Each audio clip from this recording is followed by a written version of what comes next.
And I guess I wanted to put a few stories together about the value of how do you know what to say at the right moment. This is something storytellers are always trying to learn.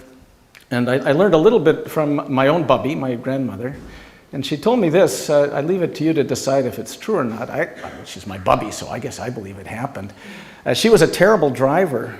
And one day in Detroit, she was driving, I think probably about, she told me 70 miles an hour in a 40-mile zone.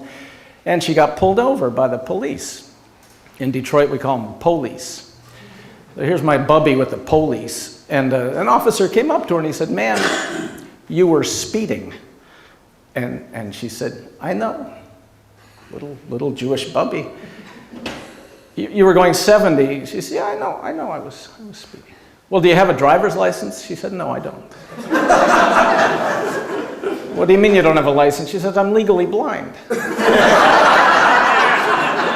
He said, "Is this your car?" She said, "No, it's not my car." "No registration paper?" No, it's not my car. I stole it," she said.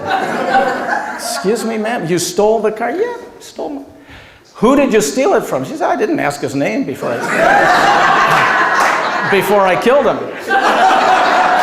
He's looking at my bubby, and he said, "What do you mean, you killed the owner of the car?" "Yeah, I killed him. I chopped up the body, it's in the trunk." He was just so worried now, and he backed away from my bubby, and he called for help. He got back up. Another officer came, told him the whole story. The other officer came, a little more senior than this guy, came up. He had his hand on his gun. This is Detroit. Comes up to my bubby, says, "Pop the trunk."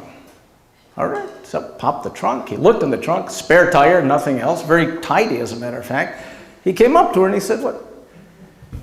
Do you have a driver's license, man?" She said, "I have a driver's license." Everything was fine in the driver's license. "Is this your car?" "Who else's car would it be?" Give him the registration, everything fine. The cop couldn't believe it. He said, "I'm so relieved to see this." He said, "Because, my partner told me you'd stolen the car, you're driving without a license, you're legally blind, you murdered the owner, you chopped off the body, put it in the trunk." No, my bubby, she was the smart one. She looked at the police officer. She said, "Yeah." He probably told you I was speeding too.